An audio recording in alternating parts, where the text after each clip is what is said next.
Bonjour à tous. Le Printemps des technologies, je le rappelle, un événement de la revue politique et parlementaire en partenariat avec la ville de Saint-Raphaël. Alors nous avons l'opportunité de réfléchir sur un très beau sujet, souveraineté et géopolitique. C'est plus que jamais d'actualité.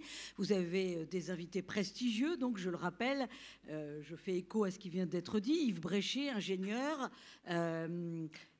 ancien haut commissaire au CEA, c'est-à-dire le commissariat à l'énergie atomique, membre de l'Académie des sciences. Vous avez à ma gauche Loïc Le Floch-Prigent, ingénieur également, dirigeant d'entreprise qui a travaillé dans de nombreux cabinets ministériels, spécialiste intarissable des questions d'énergie. Dominique Leglu, à ma gauche, directrice éditoriale de Sciences et Avenir et la Recherche, et puis éditorialiste à Challenge. Et puis Frédéric Fillou, qui est journaliste à l'Express, donc, et spécialisé dans l'économie des nouvelles technologies. Alors, qu'entend-on par souveraineté? Parce que c'est un mot qui revient à la mode. Ça vient de souverain, bien entendu, du mot latin superus, qui signifie prendre le dessus. La souveraineté, en fait, c'est l'exercice du pouvoir sur une zone géographique et sur la population qui l'occupe. Et puis, il y a une autre définition de la souveraineté qui va nous intéresser, évidemment. C'est cette autorité suprême qui prévaut sur toutes les autres. Alors, ça peut être l'autorité souveraine d'une décision, mais en ce moment, c'est très à la mode aussi de parler de l'autorité et de la souveraineté du peuple. Alors on comprend à travers cette idée de la souveraineté qu'il y a bien entendu de gros enjeux géopolitiques, très actuels bien entendu, le constat de la perte de la souveraineté de la France et de l'Europe dans de multiples domaines. Et les invités qui sont sur ce plateau vont vous les décrire de moult façons. Alors ces enjeux justement vont être déclinés de ce qui relève de la souveraineté de la France à travers les enjeux énergétiques et industriels. Comme nous sommes au Printemps des technologies à Saint-Raphaël, évocation bien entendu de la souveraineté en matière de technologie. Et puis qu'est-ce qui relève de l'Europe aussi en matière de coopération avec les GAFAM, les très puissantes entreprises de l'économie numérique, et puis ce qui concerne aussi la coopération européenne dans le domaine spatial. Alors, je vais demander aux invités de se présenter, de dire aussi ce qu'ils ont à cœur de vous faire passer comme message en ce qui concerne justement cette idée de souveraineté qui est à la fois simple et complexe, qui est à la fois ultra précise et très vaste. On commence avec vous, Yves Bréchet. Alors, merci pour l'invitation, ça m'a forcé à réfléchir. Alors, comme je déteste improviser, j'ai écrit ce que j'avais à vous dire et je vous garantis qu'il n'y a pas eu d'interférence avec ChatGPT. Alors, je voudrais commencer en disant qu'il est important d'être précis dans les termes, d'autant que la notion de souveraineté, après avoir été vilipendée et oubliée pendant des décennies, fait aujourd'hui un retour en grâce, sans que soient nécessairement analysées les conditions de sa réalisation. Dans notre époque bavarde, il est à craindre qu'une fois encore, pour paraphraser l'abbé de l'Athénian, utiliser le mot ne dispense de faire la chose. Alors, on est à la période dans les fêtes de Pâques. Je vais vous parler des trois hypostases de la souveraineté industrielle. Le Larousse définit la souveraineté comme le pouvoir suprême reconnu à l'État qui implique l'exclusivité de sa compétence sur le territoire national, souveraineté interne, et son indépendance absolue dans l'ordre international où il n'est limité que par ses propres engagements, souveraineté externe. On voit dès l'abord que cette notion de souveraineté relève d'une politie, au sens que Jean Béchler donnait au terme, et que c'est en ce sens que l'article 3 de la Constitution de 1958 rappelle que, je cite, « la souveraineté nationale appartient au peuple qui l'exerce par ses représentants et par la voie du référendum. Elle n'est donc en aucun cas délégable au niveau supranational sans l'accord des représentants du peuple ou du peuple lui-même, sauf à commettre une forfaiture ou en être complice. » Je limiterai donc mon propos à la souveraineté industrielle, celle qui permet à un État de disposer des moyens et de développer une économie permettant de fournir à ses concitoyens les services en termes de défense, de sécurité intérieure, de politique alimentaire, de politique sanitaire, de politique énergétique, services qui sont indispensables à la société et qu'il est en droit d'exiger par le fait même de sa délégation de pouvoir décisionnel envers la police. Ces questions sont nécessairement une dimension géopolitique pour cette simple raison que dans le monde contemporain, l'industrie internationale, les flux de ressources et de savoir sont transfrontaliers, les centres décisionnels ne sont plus nécessairement entre les mains des États. La souveraineté industrielle n'est en aucun cas une revendication d'autarcie. Elle exige par contre de pouvoir choisir en toute liberté ses dépendances de telle sorte qu'elle ne soit jamais porteuse d'assujettissement. Et nous voyons à l'évidence que nous sommes loin du compte. Le domaine industriel consiste, jusqu'à plus ample informé, en la création de richesses résultant de la transformation de la matière en objet, Cela par le truchement de l'énergie, du travail et du savoir. On m'objectera les industries de services, l'industrie dématérialisée. Je répondrai à cette objection que la dématérialisation de l'industrie est bien dépendante des ressources matérielles. Quelle industrie du numérique pourrait se passer d'ordinateurs et des énormes quantités d'énergie pour faire fonctionner les centres de calcul? La souveraineté peut se décliner en termes de maîtrise des matières, de maîtrise des énergies et de maîtrise des savoirs. J'ajouterai qu'il faut une singulière naïveté pour penser qu'on puisse développer de façon souveraine une économie de service en l'absence d'une économie réelle. C'est même un singulier témoignage de l'inculture de nos élites que d'avoir imaginé vis-à-vis de la Chine, qui a une tradition quadrimillénaire de commerce, que nous pourrions leur sous-traiter la fabrication des choses dont nous assurerions la commercialisation. C'est donc sous le prisme de l'industrie matérielle que je vais aborder cette question de la souveraineté et de ses ramifications géopolitiques, et sous la triple déclinaison de la souveraineté en termes des matières, en termes de l'énergie et en termes de savoir. En termes de matière, on a surabondamment glosé, et à raison, sur la dépendance en termes de minerais, de terres rares, de réserves en lithium, de ressources en hydrocarbures. Les ressources terrestres étant distribuées de façon hétérogène, il est nécessaire de diversifier ces approvisionnements et de maîtriser les compétitions d'usage. Il est aussi nécessaire, dans la mesure du possible, de développer des solutions de remplacement des matériaux critiques. Il est indispensable de comprendre les stratégies géopolitiques mises en œuvre, par exemple par la Chine pour les terres rares, par les pays du Golfe et de la Russie pour les hydrocarbures. Ce sont des armes économiques redoutables et l'irénisme est ici suicidaire. Mais il est tout aussi urgent de développer des méthodes de recyclage des matières qui permettent de disposer des ressources déjà utilisées sur notre sol. Sait-on bien que la France est exportatrice de ferraille et importatrice d'acier, ce qui n'a pas le sens commun avec une électricité à faible coût de production. Il faut aussi comprendre que la matière ne fait sens économiquement que comme matériau, c'est-à-dire comme produit d'industrie de transformation, aciérie, cimenterie, fourrière. Si on pénalise ces industries par des réglementations dont nos concurrents sont dispensés, sans protéger le marché intérieur, la souveraineté matérielle aura fait long feu.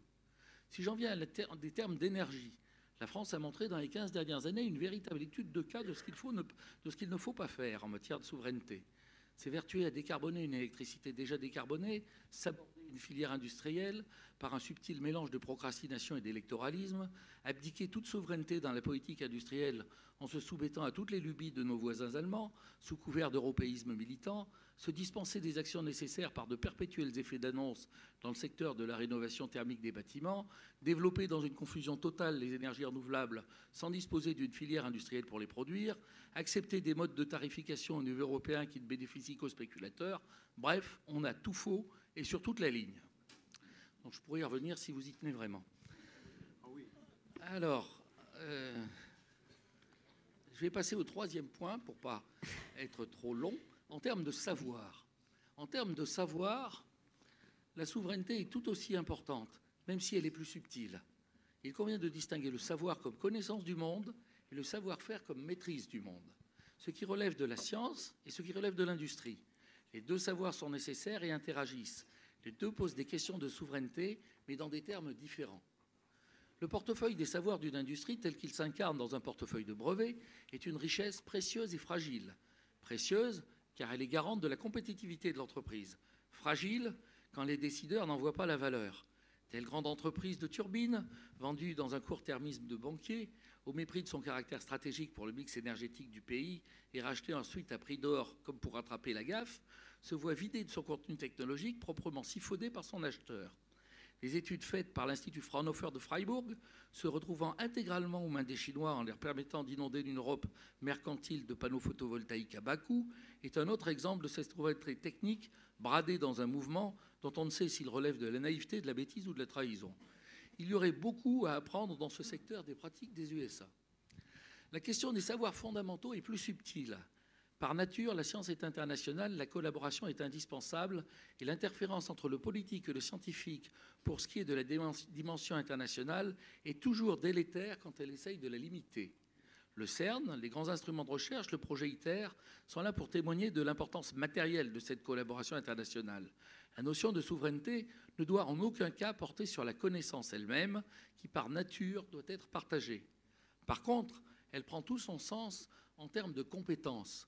La souveraineté exige qu'un pays soit en état de former et de donner les moyens de travailler à une communauté scientifique qu'elle doit pouvoir, au moins en partie, stabiliser en son sein.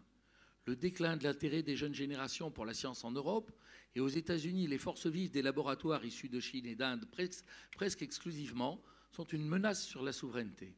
Il suffit d'avoir enseigné en Corée, en Chine, au Japon, pour savoir à quel point le problème ne se pose pas en Asie, à quel point la science et l'industrie y sont valorisées, à quel point ces pays sont capables de bénéficier pleinement des avancées scientifiques en ayant chez eux les compétences reconnues par la société. La souveraineté en termes de savoir scientifique doit être pensée non en termes de possession du savoir, mais en termes de capacité.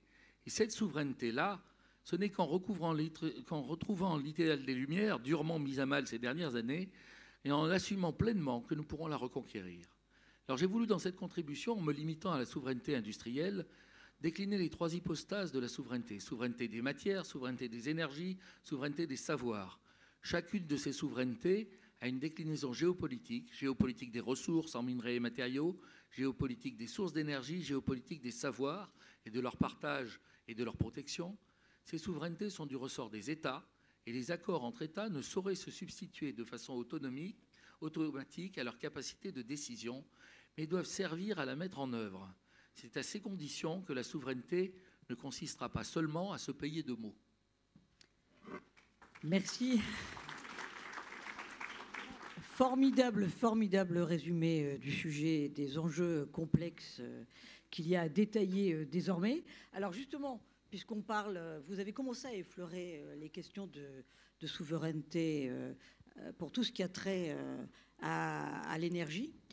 J'aimerais qu'on rebondisse sur quelque chose de très concret avec vous, Loïc Le Floch-Prigent, à savoir, et vous direz aussi un mot, hein, bien entendu, Yves Bréchet, parce que vous avez été auditionné par la commission d'enquête parlementaire, mais quand même ce coup de tonnerre du résultat de cette commission d'enquête parlementaire sur 30 ans d'errement de politique française en matière de nucléaire et d'énergie. Ça a trait vraiment, c'est vraiment l'incarnation de la perte de notre souveraineté française. Qu'est-ce que ça dit de où nous en sommes ? Je pense qu'effectivement, cette commission parlementaire a eu l'intérêt d'avoir des gens qui sont venus parler et qui sont venus dire voilà ce qui s'est passé. Alors, un grand nombre ont odieusement menti sur leur manière de voir les choses, puisqu'on a des gens qui ont massacré une filière en disant grâce à moi, elle n'est pas complètement morte. Donc, ce qui est une manière quand même de dire qu'ils ont contribué à pas mal de choses. Et je pense que le moment où nous vivons aujourd'hui est important parce qu'il y a eu une succession de choses qui sont arrivées.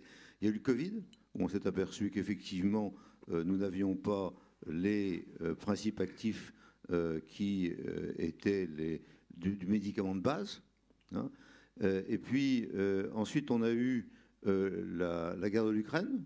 Alors là, il y a eu 2 phénomènes. Il y a eu, soudain, on s'est aperçu que l'Ukraine avait de la sidérurgie, qu'il y avait des pièces là-bas dans le Donbass. Si on ne les avait pas, on arrêtait les chaînes. Bon, c'est intéressant comme indépendance et comme souveraineté. Et puis, on s'est aperçu aussi que malgré les rotomontades du gouvernement en disant on va mettre Poutine à plat grâce aux sanctions, on a fait l'inverse, c'est-à-dire qu'on s'est mis à plat et Poutine a réussi à gagner 2 fois plus d'argent en donnant 2 fois moins de gaz et de pétrole et de charbon.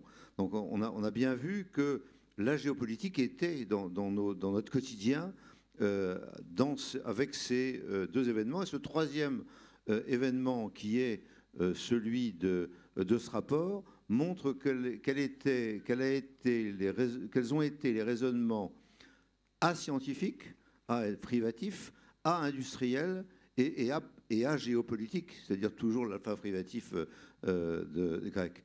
Alors, nous sommes là au cœur du sujet, c'est-à-dire que nous avons effectivement oublié le principe fondamental que nous avions fortement développé au moment du choc pétrolier en 1973. C'est au choc pétrolier en 1973, vous vous souvenez, on a un pétrole, les 30 glorieuses, on a un pétrole pas cher, on fait, tout va bien. Et en 1973, soudain, on a une augmentation des prix du pétrole et on se dit, est-ce qu'on va pouvoir, d'une manière ou d'une autre, rester sans pétrole ? Et là, on dit, heureusement, nous sommes passés du nucléaire militaire au nucléaire civil, nous avons ça, alors il faut foncer là-dessus. Fonce là-dessus. Alors on regarde les alternatives, et on en voit beaucoup. Et on en voit beaucoup, c'est-à-dire qu'on voit le solaire, et on fait le commissariat à l'énergie solaire, en analogie au commissariat atomique, en disant quand même le photovoltaïque c'est intéressant, donc on développe le photovoltaïque à ce moment-là. Et puis on dit l'éolien, mais c'est pas intéressant, on reviendra si vous voulez sur pourquoi c'est pas intéressant. Et puis on regarde la géothermie, on dit oui on en a un peu, mais enfin bon ça pose des problèmes. On regarde la méthanisation, on dit bah, c'est pas la peine pour d'autres raisons, etc. Donc on fait un travail considérable en 1973 qui débouche sur le fait que nous pouvons avoir une ossature nucléaire avec 75% grossièrement électrique, que par ailleurs il faut que le groupe que j'ai présidé par la suite, Alpha Aquitaine, développe un maximum ces champs pétroliers à l'extérieur, puisque le champ de lac, le champ de gaz de lac est mal. Donc on prend des risques inconsidérés à cette période pour faire les plateformes gazières de mer du Nord, en particulier de Norvège, inconsidérées. Et puis nous disons, il faut regarder un peu le reste, mais voilà la direction, c'est ça. Et cette direction ne change pas pendant des années, malgré la présence antinucléaire qui arrive et qui disent mais non, c'est dangereux, très dangereux. Finalement, grossièrement, on tient bon. On tient bon sur cette géopolitique générale qui est de nous mettre dans une situation d'énergie abondante, bon marché et souveraine. Et ça va être le principe de base sur lequel ma génération a fonctionné pendant de 1973 à l'an 2000. Et ceci a été complètement balayé par le souci électoral de plaire aux antinucléaires qui ont pris le contrôle du mouvement écologique. Alors moi, je suis furieux parce que je considère que c'est moi l'écologiste et c'est pas eux. Donc voilà. Bon. Et je fais un tour sur les éoliennes. Il n'y a rien de moins écologique que l'éolienne. L'éolienne, c'est de l'énergie intermittente qui nous bassine, qui nous fait de la surinvestissement énorme dans tous puisqu'elle est intermittente. Il faut à un moment qu'elle s'arrête et qu'elle reparte. Donc c'est un surinvestissement. Elle tue les oiseaux, elle fout en l'air les champs, elle fout en l'air les mers, elle fout en l'air la faune. L'énergie éolienne en tant que telle est une horreur. Alors on peut, si jamais on n'a pas de nucléaire, si jamais on n'a pas autre chose, dire ça vaut mieux que de prendre du gaz. Donc pendant que le moulin tourne, au moins j'utilise pas de gaz. Mais pour des gens qui ont des réservoirs de gaz comme nous énormes, qui ont du gaz naturel liquéfié qui arrive, pour nous qui avons du nucléaire, pour nous qui avons de l'hydraulique, à quoi ça sert tout ça? Donc on a une énergie, le mix électrique était basé sur l'idée qu'on faisait du nucléaire, de l'hydraulique, ça faisait 85%, et qu'on avait par ailleurs des fossiles et un peu de choses diverses et variées pour faire les 15% restants. Et puis, par ailleurs, nous avions du pétrole, puisqu'on demandait au président d'Elf, que je suis, d'aller chercher des pétroles partout pour être autosuffisant, et qu'on demandait pour le gaz la même chose. Donc c'est comme ça qu'on s'est animé, et effectivement, ceci a été cassé au cours du temps par des gens qui avaient comme idée uniquement des problèmes électoraux. Première cassure pour moi, en 1997, la gauche plurielle, Madame Voynet rentre au gouvernement avec M. Jospin et demande on arrête Superphénix. Superphénix, c'est les neutrons rapides, c'est la fin du cycle. Lorsque Yves Bréchet va parler du cycle de nucléaire, il sera beaucoup plus compétent que moi. Premier sujet. Deuxième sujet, on dit mais il faut absolument libéraliser. Par conséquent, on fait le marché de l'électricité, et on dit à EDF, vous allez vous séparer en trois, mais surtout, ce que vous allez faire, c'est que vous allez donner de l'électricité gratuite au prix coûtant à vos concurrents, de façon à ce qu'on puisse avoir une concurrence. Marché de l'électricité, 2010. Et enfin, on a 2012, on fait une élection en disant si jamais on passe du nucléaire à 75 à 50%, on est les rois du monde. On a cru comprendre en écoutant le rapport à laquelle vous faites allusion, Véronique, que ce n'était pas tout à fait le cas et que ce rapport dit, ben oui, 50%, c'est au doigt mouillé. Bon, le doigt mouillé, c'est pas l'étude d'impact, c'est pas sérieux, c'est pas convenable. Et donc voilà grossièrement à quoi nous sommes arrivés aujourd'hui, c'est-à-dire ce rapport qui dit, ben oui, on s'est trompé. Et il faut admettre qu'on s'est trompé. Par conséquent, si on s'est trompé, il faut faire autrement. C'est ça la logique du système. C'est quand on dit on s'est trompé, il faut faire autrement. Alors, question, parce que je rappelle que ce rapport portait donc sur la souveraineté énergétique de la France et que les conclusions sont catastrophiques pour la façon dont notre pays a été gouverné depuis 30 ans. On va venir sur l'aspect politique, à savoir, justement, vu les résistances qu'il y a aujourd'hui dans notre pays, les résistances politiques, vous avez évoqué notamment les Verts, est-ce qu'il est encore possible d'assumer une véritable souveraineté énergtique? J'espère bien. Oui. Non, mais, Yves Bréchet, j'aimerais que vous nous parliez d'un exemple extrêmement concret en matière d'errement de souveraineté, puisque vous avez quand même évoqué plus que largement le panel, c'est le renoncement à la filière à neutrons rapides. Ça, c'est quand même un exemple saisissant d'un fiasco à la française. Et maintenant qu'on est dans le constat, qu'est-ce qu'on fait derrière? Parce qu'il faut être un petit peu positif. Il faut être positif pendant cette heure, dresser le constat de notre souveraineté. Vous allez voir, mais je compte sur vous quand même pour nous donner des solutions. Le micro est ouvert, allez-y. C'est bon. Je suis effectivement très positif. D'abord, ce que je voudrais dire pour l'assistance, lisez ce rapport. Il est long, il y a 490 pages, il y a 30 pages de synthèse qui sont absolument remarquables. Le travail qu'ont fait le président, le rapporteur et les membres de la commission est d'une qualité exceptionnelle.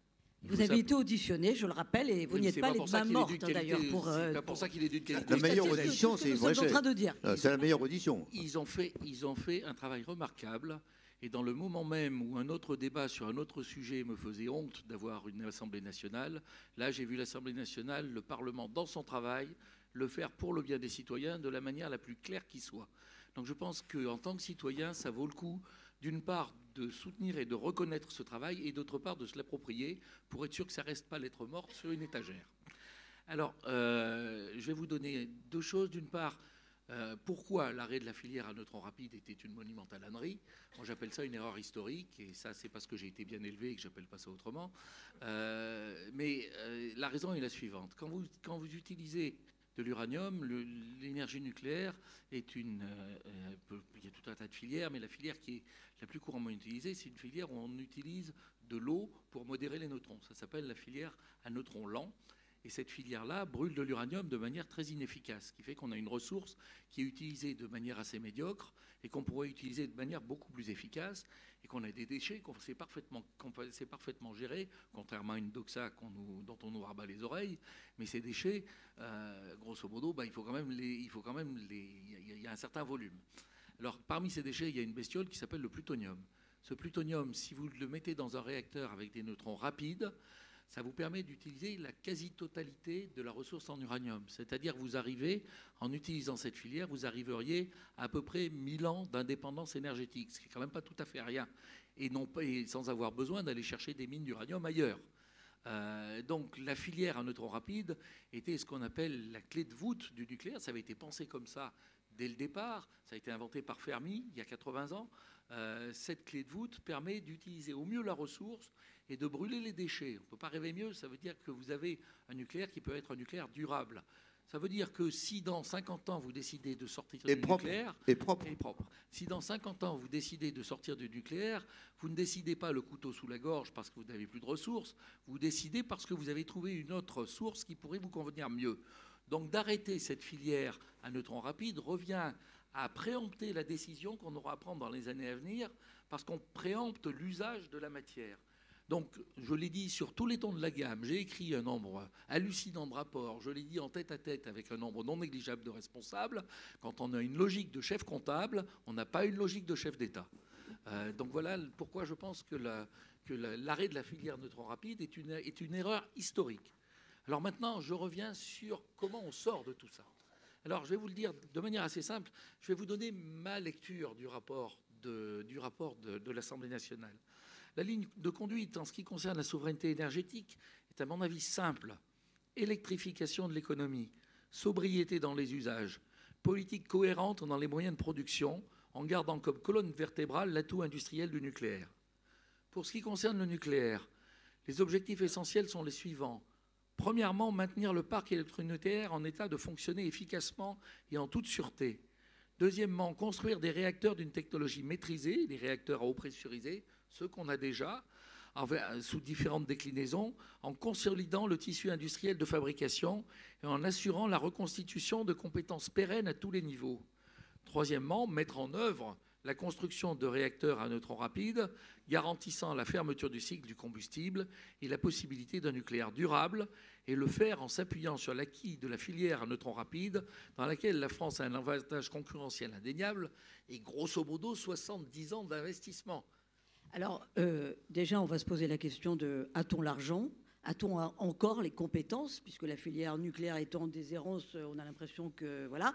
Mais surtout, Frédéric Fillou, vous voulez rebondir, vous voulez réagir ? Oui, pardonnez-moi, j'avais une question pour prolonger votre question. On a une discussion passionnante ce matin. J'ai fait la meilleure course en taxi de ma vie avec ce monsieur en venant de l'aéroport de Nice, parce qu'on a eu une discussion absolument passionnante sur...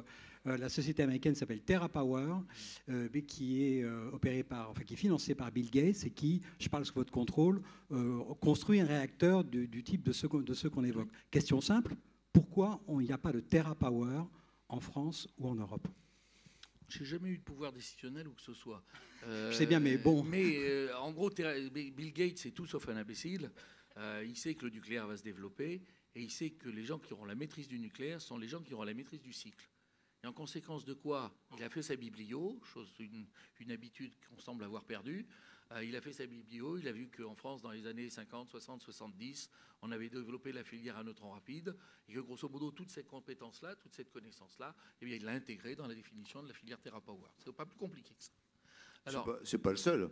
Non, mais tout à fait. C'est pas le seul. Il y a les mecs du CERN, du CEA, qui sont en train de regarder le plomb fondu avec Nucléo. Enfin, bon, il y a quand même pas mal de gens qui ramassent du pognon. Je peux y revenir parce que c'est une autre histoire. Le plomb fondu est un matériau. Je veux dire qu'il y a énormément de gens aujourd'hui. Il y a les Russes, il y a les Chinois et il y a les Américains qui, effectivement, travaillent là-dessus. Et disons qu'une grande partie de notre personnel est partie là-bas. Enfin, vous savez Dominique bien, Leglu. Oui, vous savez bien qu'au démarrage de tout le travail sur le nucléaire, il y a eu énormément d'idées de filière. Peu à peu, il a bien fallu faire un choix. La France, au début, avait fait du graphite gaz. Et puis après, on a pris ce qui était le moins cher. Ça, c'est Pompidou. Non, excusez-moi. On a voulu absolument faire... Non, c'est pas Pompidou. C'est monsieur EDF qui a décidé et il a eu raison. Non, mais il n'y a pas de problème. Attendez, d'un point de vue politique et financier, on a vu que c'était moins cher. Donc, on a pris les REP. Voilà. Mais ce sur quoi je voulais insister, c'est sur le fait que au début des BUTS du nucléaire, énormément d'idées ont jailli. Quand vous faites la bibliographie, comme vous dites, Yves Réché, vous faites vos archives, vous voyez le nombre d'idées qu'il y avait très différentes. Et c'est ça qui est passionnant d'ailleurs. Et effectivement, régulièrement, vous avez quelqu'un qui vous dit « Ah, mais pourquoi on ne fait pas de plomb fondu ? Ah, mais pourquoi ?» Il a fallu faire des choix. Mais vous n'êtes pas d'accord sur le choix politico-financier ? Si, absolument. J'ai été d'accord que ce soit politique et financier parce que j'étais jeune, mais j'étais dans le coup. Et je suis complètement d'accord là-dessus. Et donc j'en ai discuté beaucoup avec Marcel Boiteux. Et c'est à EDF que la décision s'est prise. C'est pas Pompidou. C'est-à-dire que arrêtez de continuer à penser que les chefs d'État prennent des décisions. Il n'y a qu'aujourd'hui que Macron prenne des décisions, peut-être. Mais dans le passé, ça n'a jamais été comme ça. Les gens ont fait des choses compte tenu des gens compétents qui étaient autour d'eux et qui disaient voilà à notre avis ce qu'il faut faire. Donc c'est ça mon problème. C'est pas mon problème. Et ça, comme j'y étais, je peux dire que sous Pompidou, voilà ce qui s'est passé. Alors réponse d'Yves Réché. Je voudrais dire plusieurs choses. D'abord, c'est vrai qu'il y a plein de solutions techniques qui ont été envisagées. Moi, ça fait des années que je dis aux politiques qui veulent penser le nucléaire, il y en a encore quelques-uns, prenez un billet pour aller à Idaho Falls aux États-Unis. Vous avez le Jurassic Park du nucléaire. Vous avez absolument toutes les centrales possibles, pensables et imaginables. Vous en avez une tous les 5 km. Donc, ils ont tout essayé, grosso modo. Ça, c'est la première chose. La deuxième chose, le choix de la filière à neutrons rapides, le choix de la filière graphite-gaz, de la filière à neutrons lents, de la filière REP par rapport à la choix de la filière graphite-gaz, c'était certes un choix d'économie, mais c'était aussi un choix technique, parce que le graphite gaz, vous avez le gaz pour refroidir, et pour pouvoir refroidir plus efficacement, il fallait faire passer du gaz de plus en plus vite qui érodait le graphite. En conséquence de quoi, la filière graphite-gaz était condamnée à faire des réacteurs qui étaient de faible puissance.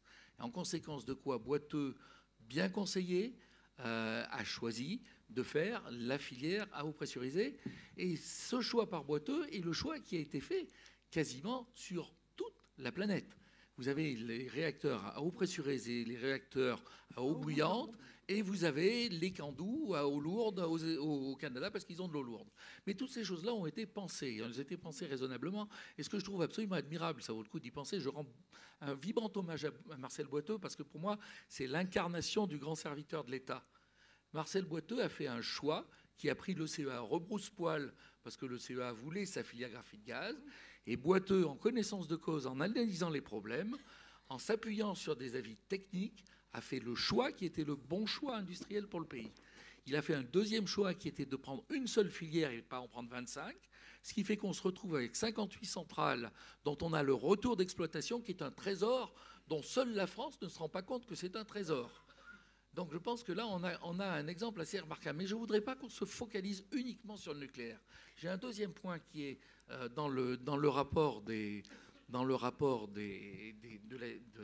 l'Assemblée. En ce qui concerne les énergies renouvelables, il est aussi urgent de revenir à la raison, c'est-à-dire de ne les développer qu'à la mesure de la capacité à les intégrer dans un réseau existant.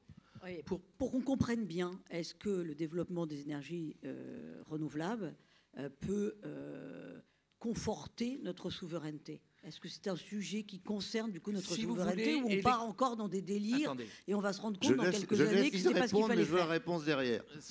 Soyons précis. On va avoir à électrifier notre économie si on veut diminuer nos émissions de gaz à effet de serre. Il est ridicule de décarboner une électricité déjà décarbonée. Par contre, comme on va avoir besoin de plus en plus d'électricité, il y a deux manières de le faire. Ou bien on se dit, je développe massivement le nucléaire, ce qui est parfaitement concevable, mais on peut aussi se dire, j'ai envie de développer le renouvelable. Mais il faut savoir ce que ça veut dire. Si je veux renouveler le renouvelable, il faut que je distingue ce que je peux faire à usage local, c'est-à-dire qu'il ne déstabilise pas le réseau. À usage local, je peux envisager de développer le photovoltaïque local, etc. Et de ce qui est nécessaire de faire à l'étage global. Et dans l'étage global, vous devez avoir de l'énergie pilotable en face de vos énergies renouvelables. Cette énergie pilotable, actuellement, ça peut être le nucléaire, mais pas tant que ça. Ça peut être l'hydraulique, mais on n'en a quand même pas beaucoup de sites à développer. Ça peut être des centrales au gaz. Je dis, si on veut développer massivement les renouvelables en ce moment, on doit développer massivement des centrales au gaz. Je termine en disant qu'en termes de souveraineté, le photovoltaïque, actuellement, on l'importe de Chine. Si on veut utiliser du photovoltaïque massivement en Europe, il faut que l'Europe décide d'avoir une production massive de photovoltaïque. Les éoliennes, on ne les fabrique pas, au mieux on les pose. Donc je veux dire, je ne suis pas en train de dire qu'on ne peut pas faire ses choix. Je dis qu'il est absurde de faire ses choix en sacrifiant un totem. Il faut analyser les choses au fond des choses, en ce qui concerne les besoins, en ce qui concerne les capacités d'économie, en ce qui concerne la souveraineté des moyens de production qu'on veut mettre en place. Le politique a le choix de faire ce qu'il veut, mais il n'a pas le choix de violer les lois de la physique. Alors, nous allons parler... je termine. Et donc, on n'a pas le droit de mentir. On n'a pas le droit de mentir. Donc, on a fait deux mensonges. Le premier, c'est de dire on peut faire 100% avec les éoliennes et le solaire. C'est faux. Et on est obligé de mettre du charbon, du gaz ou du fioul pour 75% et 25% seulement pour les autres. Premier mensonge. Et deuxième mensonge, c'est ces énergies intermittentes sont cohérentes, compatibles avec le nucléaire. Ce n'est pas vrai. Le nucléaire, c'est une base. On a intérêt économiquement et techniquement à le faire fonctionner en base, c'est-à-dire pas jouer au yo-yo. Et par conséquent, elle n'est pas pilotable aussi bien que... Voilà. Et alors, troisième mensonge quand même, c'est-à-dire qu'on essaie, lorsqu'on dit des énergies renouvelables, d'enlever l'hydraulique, parce qu'on considère que l'hydraulique, ça tue les poissons. Alors, ça suffit. Je crois qu'on est en train de baisser barrage par barrage actuellement en France depuis 2 ans. On est en train de baisser notre hydraulique de 12% autrefois à de l'ordre de 10% aujourd'hui. Donc c'est significatif et on le fait avec un mensonge complet. C'est-à-dire qu'on a des solutions pour les poissons. Je suis écologiste. Je vous assure que les saumons n'ont pas besoin qu'on enlève les petits trucs dans les rivières françaises. C'est une autre table ronde, Loïc Le Floch-Prigent. Alors, on va parler de souveraineté européenne avec des exemples très concrets avec Frédéric Fioul dans un instant. Mais tout d'abord, on est au printemps des technologies à Saint-Raphaël. Donc, la souveraineté en matière de technologie. Ça, c'est un sujet qui vous tient à cœur, Dominique Leglu. Oui, voilà. Je pense que c'est au cœur Et puis, c'est un sujet ronde. plus que d'actualité aussi. Alors, il faut circonscrire le périmètre d'abord. De quoi parlons-nous? Oui, alors d'abord, j'aimerais remercier la revue politique et parlementaire de m'avoir invité, ainsi que la mairie. C'est la première fois que je suis avec vous et je suis épatée qu'un jour où il fait aussi beau, vous soyez si nombreux dans cette salle. Alors merci à vous et merci de votre écoute. Et d'abord, est-ce que vous savez ce qui est en train de se passer aujourd'hui dans l'actualité? Alors dans l'actualité, nos amis chinois sont en train de faire des exercices autour de Taïwan. Voilà. Alors, je nous décentre un tout petit peu. Vous inquiétez pas, je vais revenir. Je nous décentre un tout petit peu parce que Taïwan, pourquoi je voulais en parler? Ça a déjà été évoqué, je ne sais plus si c'est par vous et dans les tables rondes précédentes, mais Taïwan, acteur dans la géopolitique qui n'a rien à voir avec sa toute petite taille. Et pourquoi? Et vous le savez, mais je vous le redis.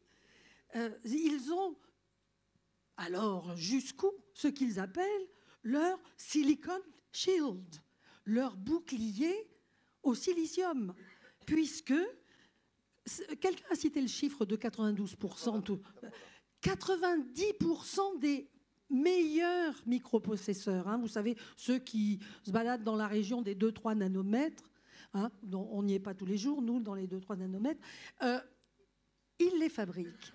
Et donc, pourquoi un bouclier?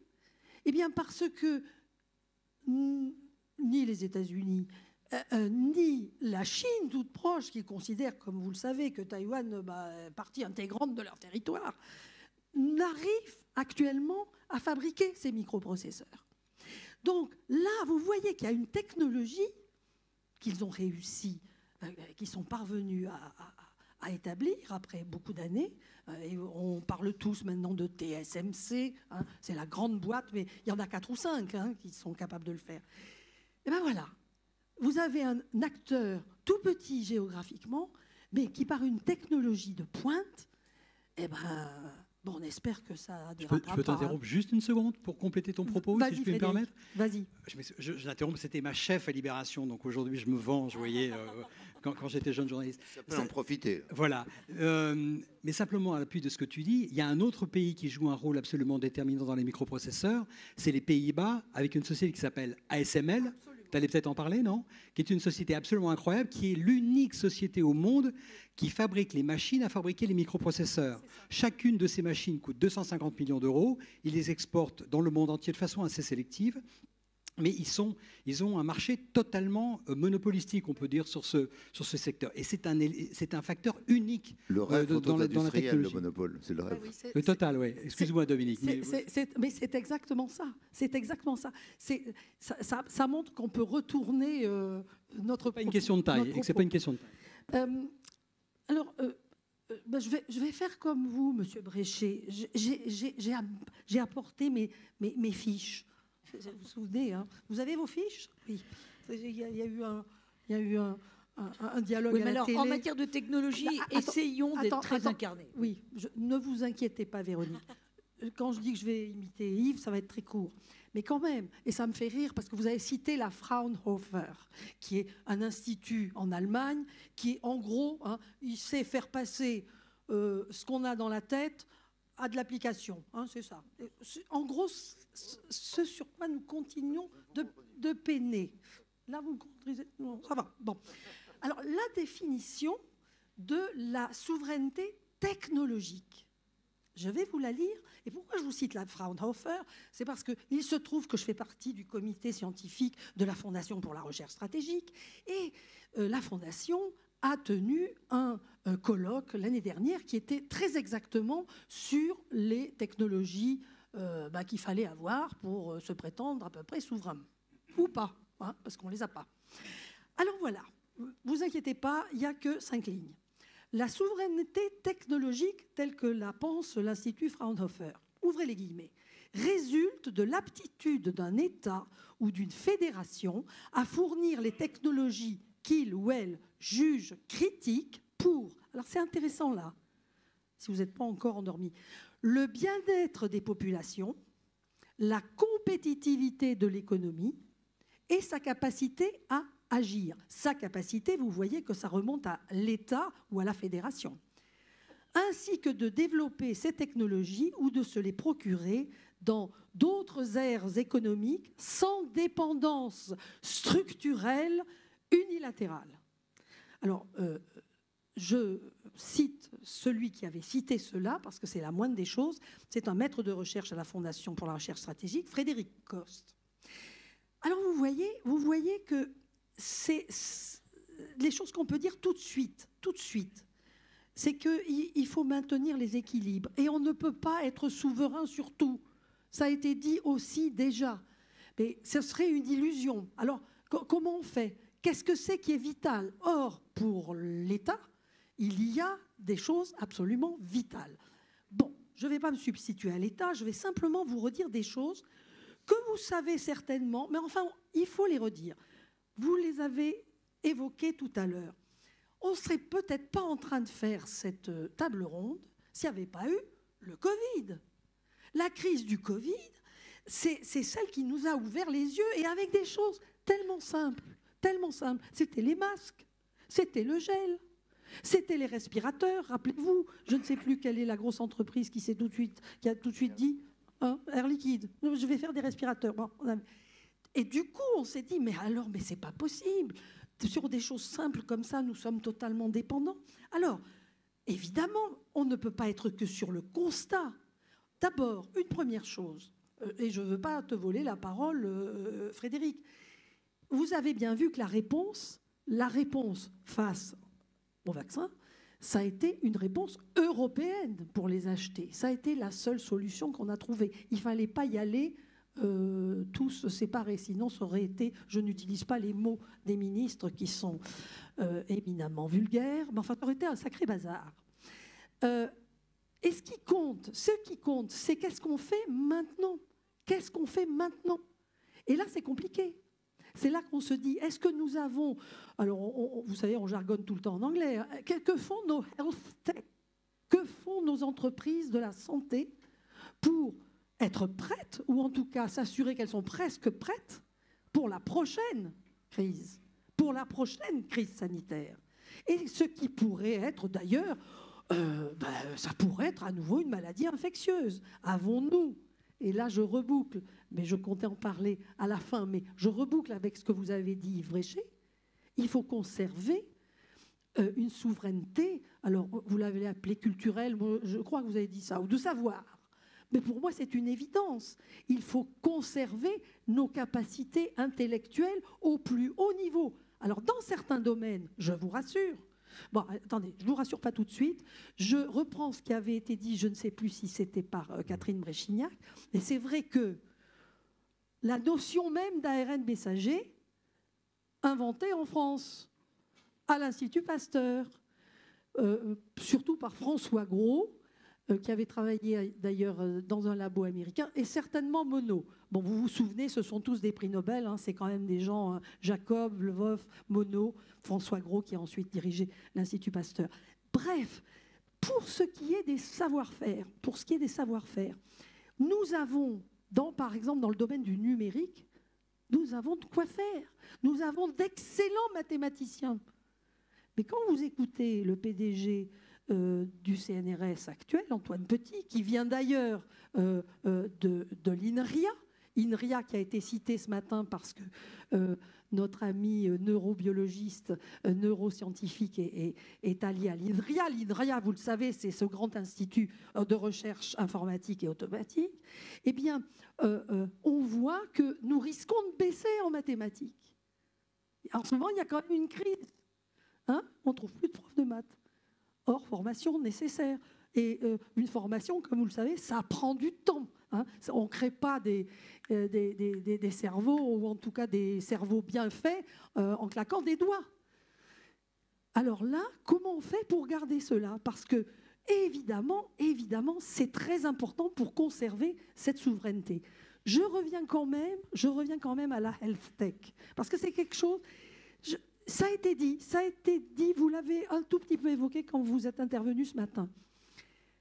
Ce n'est pas le tout de créer quelque chose comme un vaccin qui a été d'ailleurs racheté par Pfizer, à BioNTech, hein, aux deux scientifiques allemands qui ont persévéré pendant en gros 25 ans pour trouver cela. Vous avez besoin certainement que la finance, alors ça peut être les États, hein, aux États-Unis, hein, c'est quand même Trump qui a mis le paquet. Quand M. Moderna, qui est un Français d'ailleurs, lui a dit « Je vous résous les trucs là très vite. Hop, voilà les milliards. Hein, Warp Speed. » Certains font remarquer d'ailleurs que pour faire Warp Speed, je crois qu'il y a un militaire à la tête. Vous voyez ce que je veux dire? Hop, on prend les décisions. Mais c'est fondamental ça. Qu'est-ce qu'on fait, nous, sur ce plan-là? Vous savez que ça revient tout le temps quand vous faites des sommets de start-up. On vous dit, mais vous les financez comment? Est-ce qu'elles sont exploitables? Est-ce qu'elles vont se développer? Je cite encore 2 ou 3 choses et puis je vous rends la parole. Ne vous inquiétez pas. Je vais vous répondre. Ah, ben formidable. Vous avez la solution. Oui. Super. Je vais vous dire. Et vous prenez mal le problème. C'est-à-dire que le sujet, c'est de savoir si j'ai une industrie en bon état qui peut travailler sur le sujet. Alors, l'industrie n'est pas en bon état. Pourquoi? Parce qu'elle est, d'une part, par rapport à ses voisins européens, en mauvaise situation fiscale, sur le plan travail, sur le plan du droit à l'environnement, une mauvaise situation. Et là, elle vient de prendre un coup sur la tête avec le marché de l'électricité et le marché du gaz. Donc, elle est effectivement aujourd'hui 4 fois plus chère que tous ses voisins.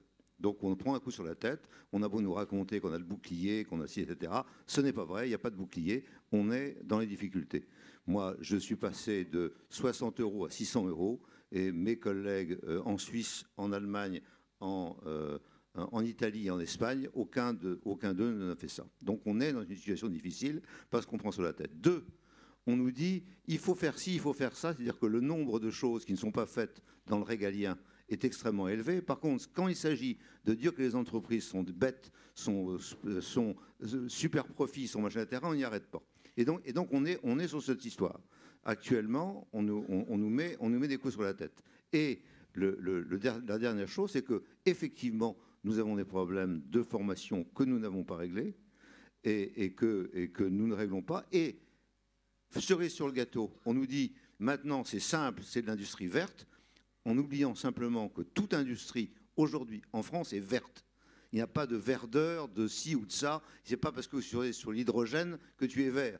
C'est parce que tu fais un travail de verdeur. C'est-à-dire que tu es là en train de te dire tous les matins, qu'est-ce que je fais pour être en recyclé, que pour dépenser moins d'énergie, pour avoir un meilleur environnement, pour que mes travailleurs soient en meilleure forme, etc. Tu es vert. Voilà. Et donc les solutions sont claires. Oui, attendez, Dominique, je vous propose quand même de... Parce que oui, quand je vous entends, je remarque une chose, c'est que vous, finalement, ce qui manque, et c'est un gros problème franco-français, mais pas que, c'est la prégnance du politique pour être sur du temps long, tout simplement, parce que vous nous avez cité les vaccins.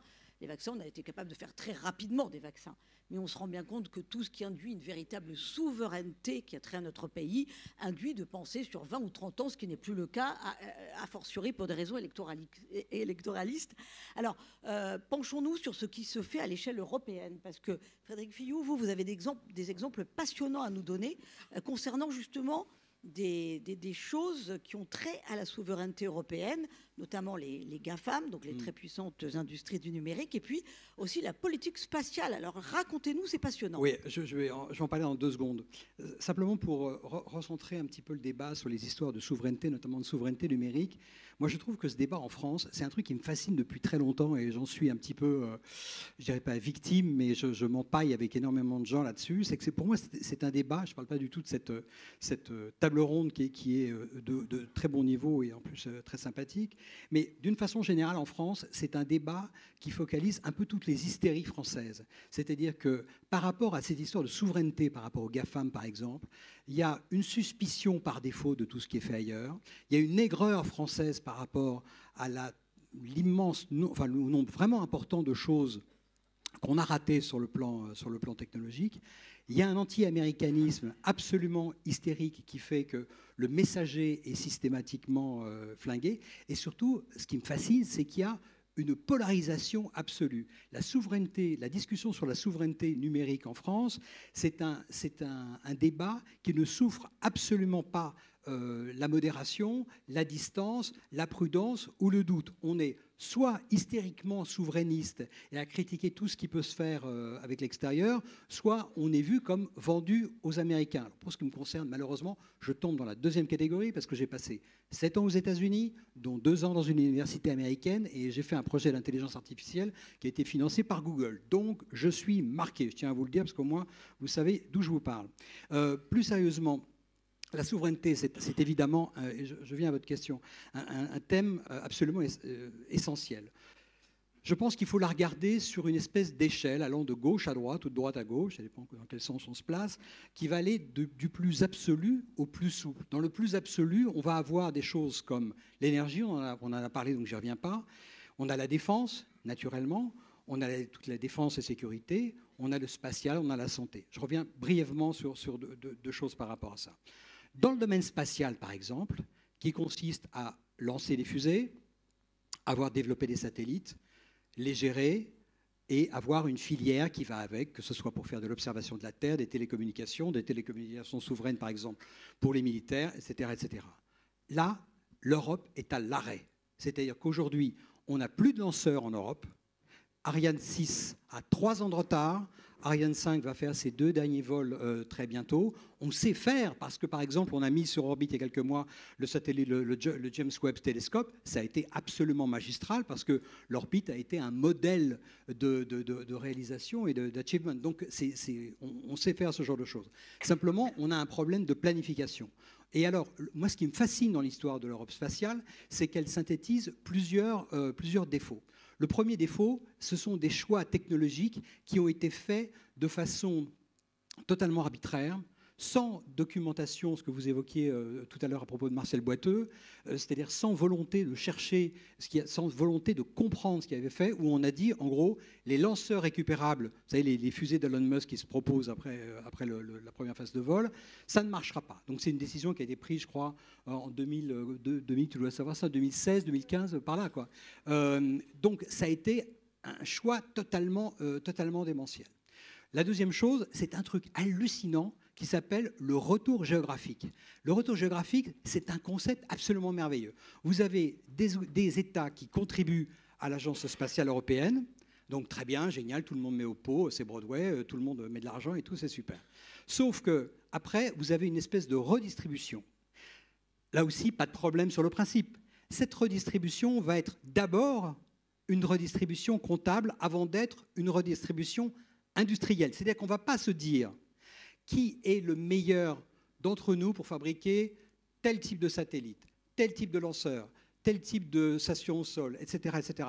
On va faire une espèce de merdier administrativo-politique qui va être absolument insensé. Donc ça donne des choses tout à fait hallucinantes. Il y a quelques mois, il y a une fusée qui s'appelle Vega C, quelques mois, 1 an à peu près, une fusée qui s'appelle Vega C qui a explosé en vol.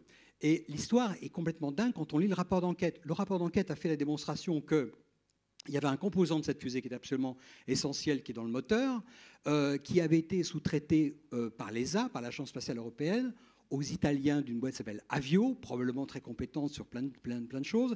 Mais Avio était un peu gêné aux entournures pour faire ce truc-là. Ils l'ont confié aux Ukrainiens, partenaires d'Avio et partenaires de l'ESA de la même façon, enfin indirectement. Et il n'y a pas eu de contrôle qualité lorsque la pièce, qui est une grosse pièce, est revenue. Et la pièce a rompu pendant la première phase de vol et la mission a été perdue, plantant complètement des satellites. Donc aujourd'hui, on a littéralement en France des satellites qui sont sous plastique, à Kourou, à Toulouse, même à Baïkonour pour d'autres raisons. Et donc ça, c'est un énorme problème. Pourquoi j'insiste là-dessus? C'est que je me demande si on a tiré les enseignements de tout ça. Aujourd'hui, on a Thierry Breton qui se caractérise par, comment dire les choses gentiment, par sa conviction, certains disent son melon, on peut dire, et qui a voulu lancer sa constellation. Sa constellation, elle s'appelle Iris, au carré, Iris Square, on dit des fois, qui est tout à fait justifiée techniquement. Elle servira les militaires, elle servira les boîtes, etc., etc., etc. Bon, la question, c'est est-ce que oui ou non, on va appliquer ce système de retour géographique? Alors, il y a des gens, je suis en train d'investiguer sur le truc, peut-être Dominique, tu as des infos là-dessus, mais il y a des gens qui me disent que plutôt pas, on a tiré les enseignements du passé, il y a des gens qui me disent qu'on est reparti comme en 14, avec des réunions budgétaires qui se font à Bruxelles, où on commence à partager les milliards d'euros de ce truc-là. Donc, on a un vice de forme qui est terrible. Et aujourd'hui, ce qui est absolument fascinant, il y a un an, je suis allé voir l'usine de fabrication d'Ariane 6 au Muro.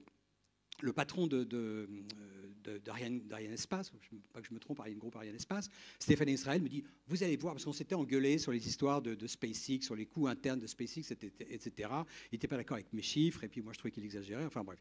Mais il m'a dit, allez voir au Muro, vous allez voir une chaîne d'assemblage, c'est équivalent à celle de Hawthorne en Californie, où il y a celle de SpaceX, etc. Honnêtement, je me suis pointé au Muro, il y avait pas un chat, à tel point que la visite pendant 2 heures m'a été faite par le père du programme, un ingénieur absolument formidable. J'ai passé 2 heures absolument géniales, on se promenait dans le truc, on regardait tout dans le détail, c'était formidable. Quelque temps plus tard, une personne dans le domaine spatial que je ne nommerai pas, très grosse cliente d'Ariane pour des achats de satellites, enfin oui, des achats de lanceurs, va visiter les Mureaux et je lui raconte l'anecdote, elle éclate de rire, elle me dit, moi c'était pareil, il n'y avait pas un chat. Et on s'est demandé pourquoi, c'était à cause de cette histoire de retour géographique, où on attend une pièce qui doit venir d'Allemagne, une autre qui doit venir d'Italie, etc. Donc dans ce domaine-là, on a des choses tout à fait étonnantes. Pardon, je suis un tout petit peu long, mais on va prendre par exemple la défense. Aujourd'hui, la défense, normalement, on est très très bon. On fabrique nos sous-marins qui sont excellents, nos navires de guerre excellents, nos chars, machin, etc., etc. Des fois, quand on regarde dans le détail, c'est pas si génial que ça. Si on prend par exemple une technologie tout à fait critique en ce moment, qui s'appelle le Battlefield Management, qui est une technologie qui consiste, comme son nom l'indique, à gérer le champ de bataille. Lorsque la guerre en Ukraine a été déclenchée, les gens autour de Zelensky ont fait immédiatement le tour des capitales occidentales pour dire quels peuvent être les meilleurs outils de gestion du champ de bataille, de remontée d'informations, de gestion du matériel, etc., qui peuvent être mis à notre disposition. Ils sont allés voir tout le monde, ils sont allés voir les Français, ils sont allés voir les Israéliens. Les Israéliens avaient un truc super intégré, mais ils ne voulaient pas leur vendre. Mais ils sont allés voir les Français, les Français ont dit « à nous, on a des briques, mais c'est génial, elles marchent du feu de Dieu, c'est top ».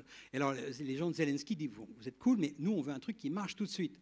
Est-ce qu'elles sont intégrées? C'est-à-dire, est-ce que le bras droit, c'est ce que fait le bras gauche? Est-ce que tout ça fonctionne ensemble? Le Français a dit, bah non, pas des masses. Donc, ils se sont tournés vers les Américains, une société qui s'appelle Palantir, qui leur fournit apparemment une prestation extraordinaire. Et cette prestation, ce n'est pas le même logiciel, mais la prestation de Palantir, on la retrouve aujourd'hui à la DGSI, puisque la DGSI sous-traite une grosse partie de ses opérations de sécurité intérieure à cette entreprise. Et on parlait ce matin de la sécurité des Jeux Olympiques. Une bonne partie de la sécurité des Jeux Olympiques va être assurée par cette entreprise américaine parce qu'elle propose des logiciels, je ne vais pas rentrer dans les détails, mais elle propose des logiciels de première classe par rapport à ça. Donc, ces histoires je ne sais pas si je suis dans le sujet, mais ces histoires de souveraineté sont tout à fait fondamentales. Juste un dernier point. La souveraineté, la question de souveraineté géopolitique mène à une question, à mon avis, absolument cruciale, qui est la régulation. Aujourd'hui, il y a un principe de base dans l'industrie en général, je veux bien être démenti par nos industriels, donc vous me direz, mais on ne peut pas faire confiance à une industrie, à un industriel pour s'auto-réguler. C'est comme ça ne marche pas. C'est comme le scorpion, il va d'abord aller chercher ses profits, son intérêt, il est sous la pression des marchés financiers, il est sous la pression d'un tas de choses, y compris de choses souveraines comme le fait de fournir l'énergie au pays. Donc, de toute façon, il ne pourra pas s'autoréguler. Et les exemples abondent. Je vais vous en citer simplement 2. Il y a un exemple hallucinant qui est Boeing.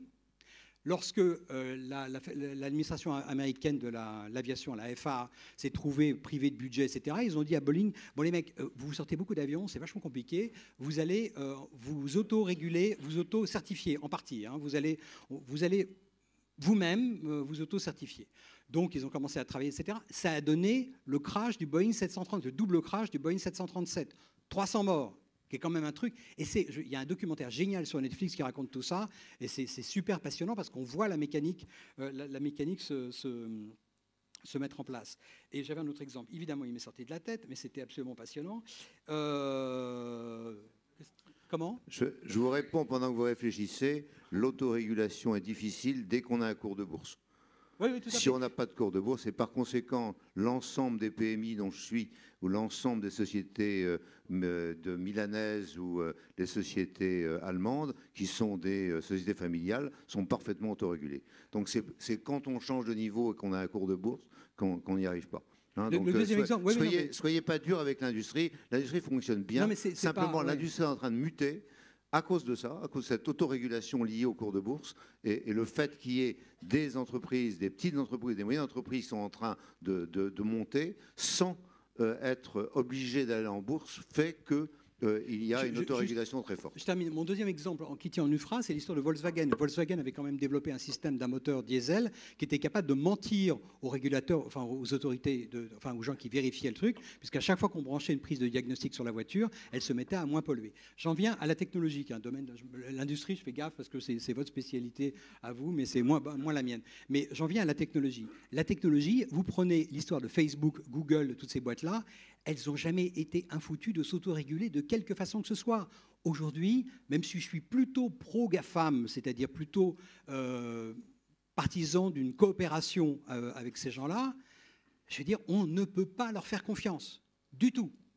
Parce qu'elles sont sous une pression invraisemblable des marchés financiers et sous une pression concurrentielle absolument gigantesque. Ça pose une question que je lance comme ça. Les concurrents, ça va. Les financiers, c'est pas ça. C'est là, je fais la distinction. Vas-y. Attention à ne pas. La concurrence, on y est prêt. On est prêt. Par contre, le tirage de tapis financier, ça, on n'y est pas prêt. Ouais. Et quand on est trop grand, effectivement, on sombre là-dessus. C'est très important de distinguer les deux. Je suis désolé de Non, vous couper, mais mais c'est très important de bien distinguer ce qui est du côté financier et ce côté industriel. Et je termine juste en une phrase. Pardon, c'est pas très poli ce que je fais, mais je termine juste en une phrase. La question que moi je me pose, mais je me la pose de façon vraiment sincère parce que je n'ai pas la réponse, c'est est-ce qu'aujourd'hui les États, pour réguler quelque chose d'aussi complexe que l'intelligence artificielle, où il faut des ingénieurs extraordinairement spécialisés, extraordinairement bien payés, est-ce que c'est faisable pour un État, j'entends par État, par exemple le Department of Justice américain, ou bien la Commission européenne, ou bien la France, ou bien les États souverains? Je ne suis pas sûr. Je crois même que non. Parce que pour décortiquer les algorithmes dont on a parlé au cours des réunions, des séances précédentes, il faut un travail de data science, il faut un travail d'engineering, il faut un travail de science informatique qui est absolument gigantesque, qu'aujourd'hui aucun État n'est en mesure de fournir, de la même façon qu'aucun État n'est en mesure de gérer la rapidité de l'innovation, le rythme d'innovation. Ils gèrent si peu de choses, ils ne peuvent pas gérer ça. Non, je suis d'accord. Mais quand on entend Thierry Breton dire c'est un exploit, on a fait une loi en 2 ans pour l'IA Act qui devrait réguler la... Moi, je ricane. Aujourd'hui, le développement de l'intelligence artificielle, il se fait avec des papiers au sens scientifique, qui sortent littéralement tous les mois. J'arrête. Non, Frédéric Fille, oui, question très intéressante parce que là, ça voudrait dire qu'on demande une entité supranationale pour gérer des souverainetés qui parfois sont nationales. Alors là, on part dans un autre sujet. Je ne suis pas en train de dire ça. Non, mais surtout pas. Oui, mais surtout pas, justement. Mais alors, j'aimerais qu'on prenne des questions parce qu'il nous reste une grosse dizaine de minutes. Mais Dominique Leglu, vous vouliez réagir à ce que disait Frédéric? Oui, et après, bien entendu, les questions dans la salle. Ici, on est à la revue politique et parlementaire. N'y aurait-il pas à faire ce qui s'est fait, par exemple, pour qu'un certain nombre de politiques finissent par comprendre ce qu'est le changement climatique? Quand tu vois qu'une scientifique comme Valérie Masson-Delmotte a passé 1h30 à expliciter des choses, au passage, tu as des édiles devant toi qui s'efforcent de comprendre déjà la complexité des problèmes. Donc, qu'est-ce que tu veux faire dans une démocratie? Dans une démocratie, la seule solution, c'est effectivement de former tes plus jeunes et puis d'organiser le débat. Qu'est-ce que tu veux faire? À commencer par relever le niveau scientifique des parlementaires, parce que le rapport qu'on évoquait tout à l'heure est effectivement quelque chose de tout à fait isolé par sa qualité. Et moi, tous mes interlocuteurs, je ne sais pas ce que vous en pensez Yves, mais tous mes interlocuteurs se plaignent de l'absence de niveau scientifique des parlementaires et des élus, des ministres, etc. Je voudrais juste rebondir là-dessus. Pompidou, qui a lancé le parc électronucléaire, était agrégé de grammaire. Plus. Mesmer, qui a piloté cette chose-là, était juriste et ancien légionnaire. Les deux députés dont je viens de faire l'éloge sont respectivement tous les deux passés. L'un est passé par Sciences Po à Strasbourg, l'autre est passé par Sciences Po puis l'ENA, et inspecteur des finances.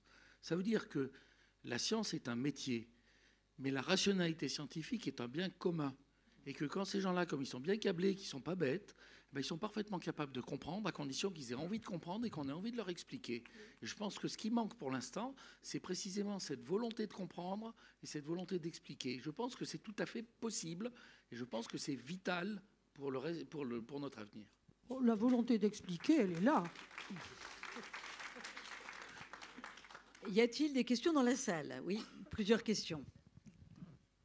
On va vous apporter un micro. Attendez, regardez.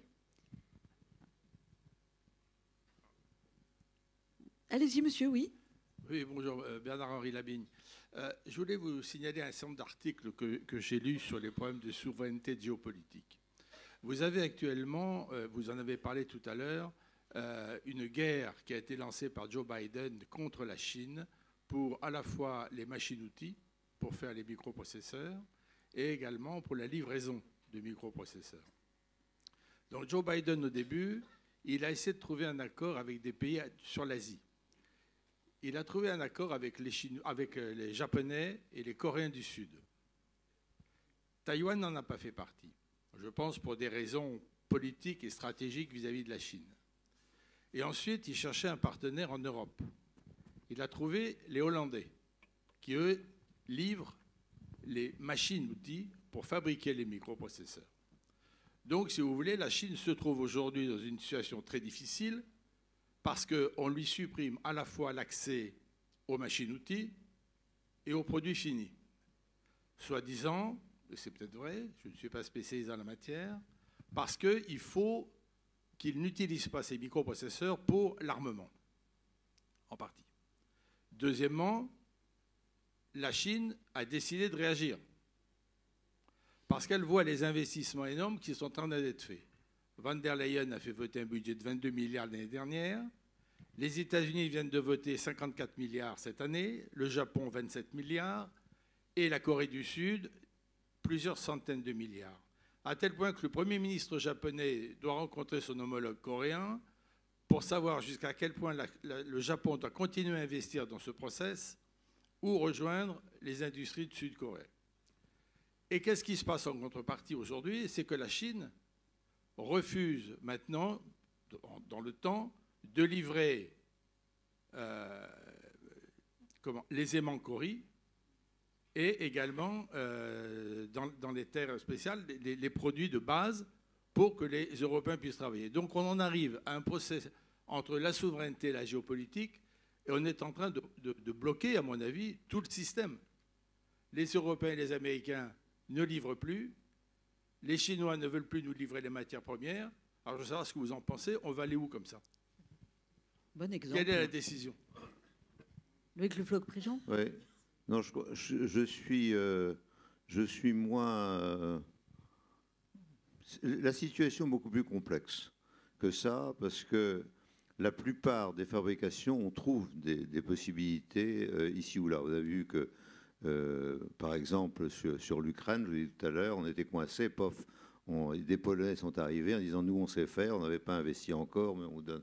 Donc la situation est plus complexe que ça, c'est-à-dire qu'il y a beaucoup de Sud-Coréens qui ont fait le travail, Samsung pour ne pas nommer, qui ont fait le travail en parallèle avec Taïwan. Il y a énormément de gens qui ont travaillé, donc maintenant il faut aller les chercher. Mais il y a beaucoup de gens qui ont travaillé. Donc je ne suis pas aussi pessimiste que vous, parce qu'en dehors de ces grands bidules et ces grandes sommes d'argent, 45 milliards, 50 milliards, etc., il y a énormément de gens qui ont travaillé dans le détail sur un certain nombre de sujets qu'il faut aller piquer et qu'il faut certainement doper. Alors le seul problème que nous avons aujourd'hui, c'est que effectivement, les gens qui sont en position de mettre l'argent sur la table, ce sont des États avec des gens incompétents. Voilà, c'est ça mon souci à moi. C'est que les gens sont incompétents, C'est-à-dire que et donc, lorsqu'ils disent on va vous donner de l'argent, enfin bon, j'ai entendu tout dernièrement ce qui s'est passé sur l'industrie verte, là, les yeux me sont sortis de la tête. C'est-à-dire, voilà, on va donner des milliards et voilà, l'hydrogène, l'éolien, le photovoltaïque. Moi, je dis c'est pas le sujet. Le sujet aujourd'hui, c'est vraiment pas celui-là. Tout le monde est vert et il y a énormément d'endroits où il y a des choses très intéressantes qui sont faites en France et en Europe et il faudrait mettre non pas des milliards mais des millions et on pourrait faire beaucoup de choses. Donc je crois qu'il y a un problème de discernement et ce discernement, il est journalistique comme celui que vous êtes en train de développer. C'est-à-dire que voilà ce que dit Biden, voilà ce que dit machin, etc. On a l'impression que c'est comme ça que l'industrie se fait. L'industrie ne se fait pas comme ça et l'industrie ne se fait pas à coup de milliards. Les milliards sont importants, mais il faut d'abord avoir les idées et d'abord avoir commencé à faire des travaux. Et les milliards ne suffisent pas. Et finalement, il faut avoir une vision. De toute façon, il faut avoir une vision. Il faut avoir une vision. Il faut avoir une vision et il n'y a pas de vision. Voilà, la souveraineté. Il n'y a pas de vision. Donc quand il y aura une vision, il y aura solution. Et le problème pour moi, c'est qu'aujourd'hui, non seulement il n'y a pas de vision, mais il y a une position univoque en disant voilà la solution à chaque fois qu'il y a un problème, voilà la solution. Oui. Moi, je vois le dossier hydrogène partir dans tous les sens en Europe. Je suis complètement. Alors, du coup, il est devenu vert. L'hydrogène est devenu vert parce qu'il fallait qu'il soit vert. Alors bon, mais c'est pas l'hydrogène nucléaire. L'hydrogène nucléaire n'est pas vert. Donc, bon, on est complètement dément. On est complètement à côté de la plaque et on fout. Alors 7 milliards par-ci, 8 milliards par-là, mais non, moi j'ai 10 milliards qui arrivent. Non, c'est pas ça le sujet. Le sujet de l'industrie aujourd'hui, c'est de regarder quelles sont les possibilités, comment on peut les développer et en particulier en ce qui concerne l'énergie, qui est notre point de départ à Yves et moi, c'est comment on sort des prochaines semaines et comment on sort des prochains mois. C'est ça le sujet. Et là, il faut effectivement mettre de l'argent sur quelque chose de concret qui va nous sauver. Alors, autre question, pardonnez-moi, autre question, parce qu'il faut donner la parole à monsieur, oui, qui veut s'exprimer depuis tout à l'heure.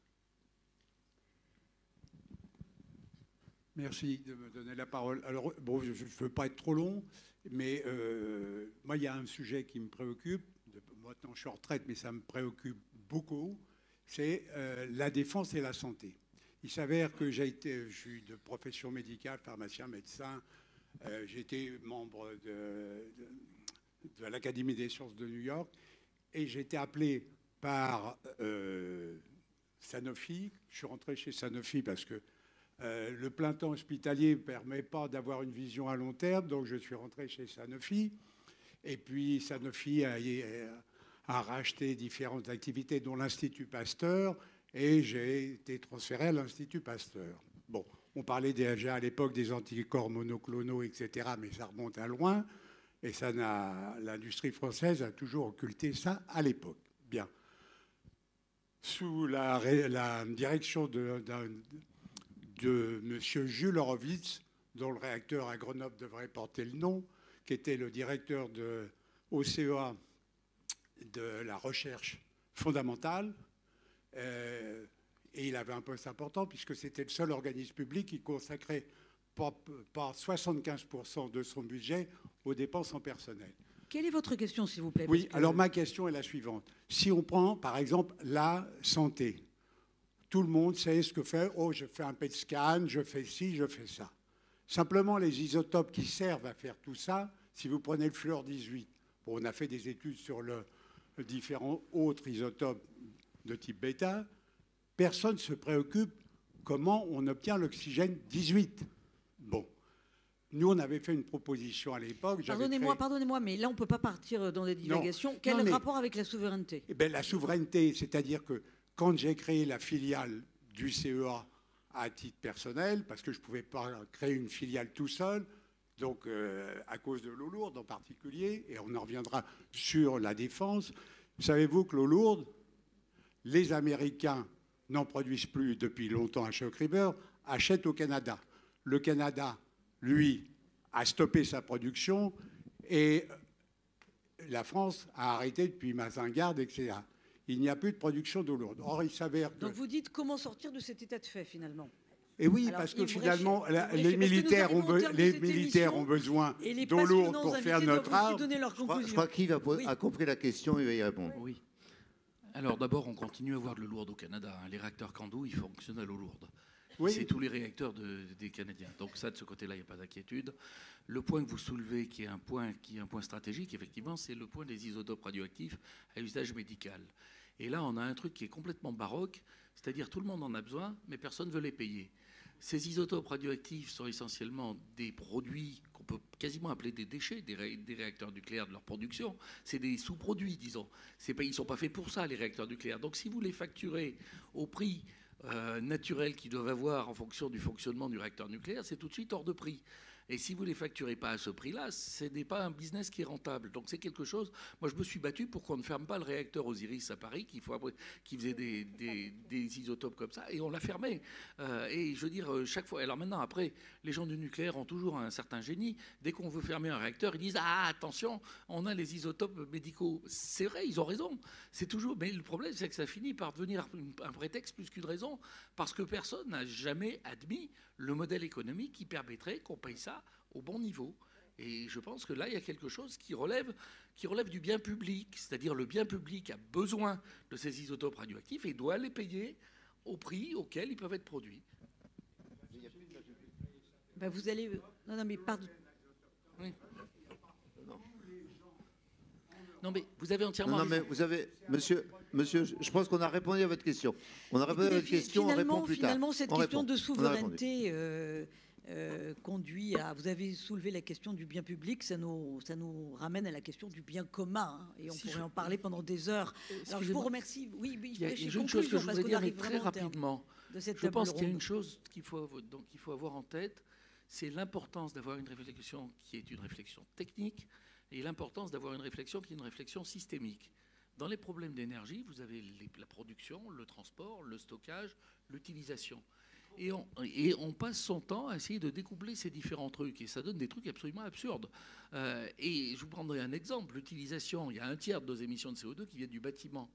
Je veux dire, il est évident qu'il faut isoler massivement et effectivement les bâtiments, le bâti ancien, quel que soit le prix que ça coûte, parce que le mythe de l'électricité à bas coût et disponible en grande quantité, c'est quelque chose qui reviendra peut-être dans longtemps, mais pendant au moins une trentaine d'années, on ne va pas être dans cette situation-là. Donc ça veut dire que dire j'ai de l'électricité décarbonée, donc c'est pas grave, j'ai pas besoin de l'économiser, c'est juste idiot. Il faut être parcimonieux dans l'énergie et parcimonieux dans les matières. Et ça, c'est ce qu'on appelle la responsabilité d'une société. Donc ça veut dire que la sobriété n'est pas opposée à tout le reste. Je suis à des années-lumière du décroissantisme, mais je suis, en tant qu'Auvergnat, profondément convaincu qu'on n'a pas droit au gaspillage. Mot de conclusion, Frédéric Filloux. Conclusion. Peut-être on peut prendre. Ça vous ennuie si on prend la question du monsieur? J'ai l'impression qu'il s'impatientait. 30 secondes, monsieur, et puis 30 secondes de réponse. C'est moi qui dis. Oui, je vais être très rapide. Allez-y. Je vais être très rapide. En général, quand on dit ça, on est long. Donc, tout à l'heure, vous avez parlé du Covid et de l'argent que Trump avait accordé à Moderna pour le développement de son vaccin ARN, en mettant à la tête, d'ailleurs, du projet un militaire. C'est bien ce que vous avez dit. Ben, nous sommes capables de le faire en France, puisqu'on a mis un militaire aussi dans un gros projet, mais seulement pour rénover Notre-Dame. Bon, donc c'est une boutade, mais ceci dit, simplement pour faire remarquer que la souveraineté peut-elle encore se faire au niveau d'un État? Quand on voit les sommes en jeu, vous avez parlé de milliards, dizaines de milliards, etc., ce qu'elle ne doit pas s'envisager uniquement au niveau européen. Et quand on voit le problème sur le remplacement du Rafale, quand on voit le problème sur le nouveau char, on peut être un peu inquiet. Il y a souveraineté française et souveraineté européenne. Frédéric Filloux a cité des exemples de souveraineté européenne. Ça ne marche pas mieux parce que justement c'est européen. Hein. Donc ça soulève de toute façon des questions philosophiques et on en revient aussi à une question cruciale, c'est que le politique a vraiment son mot à dire et à orchestrer les choses. Hein. Alors mot de conclusion aussi très rapidement s'il vous plaît parce qu'il y a une très belle table ronde qui attend par la suite et elle sera passionnante également. Pour 30 secondes. Les pays n'arrivent à subsister, à se développer, à prospérer, que dans la mesure où ils ont une énergie abondante, souveraine et bon marché. tant que nous ne revenons pas à ces principes, à ce principe fondateur de ce qu'a été le retour après la dernière guerre et encore plus à partir de 1973, tant qu'on n'est pas dans cette idée, on n'est pas. Donc, attention au mot sobriété, parce que dans le sens pris par un certain nombre d'élus aujourd'hui, il est dans le traitement de la pénurie. C'est ça qui m'inquiète. Donc je dis attention, j'aime mieux le deuxième terme qu'a employé Yves, qui est « il ne faut pas gaspiller ». Et ça a été vraiment tout ce qu'on a pu faire sur le pétrole et le gaz pendant des années, où on a dit on torche le gaz alors que le gaz pourrait être utilisé, c'est un gaspillage. On a énormément traité ce problème de gaspillage et il faut arrêter les gaspillages, c'est clair. Recycler, c'est clair encore, c'est ce qu'il a dit. Mais attention à ne pas se tromper, c'est-à-dire ne pas prendre le mot pénurie. Parce que là, on a vu la pénurie partir sur l'électricité. Ensuite, ça a été l'eau. On nous a bassinés en disant, avec les bassines, pas bassines, mais pénurie quand même.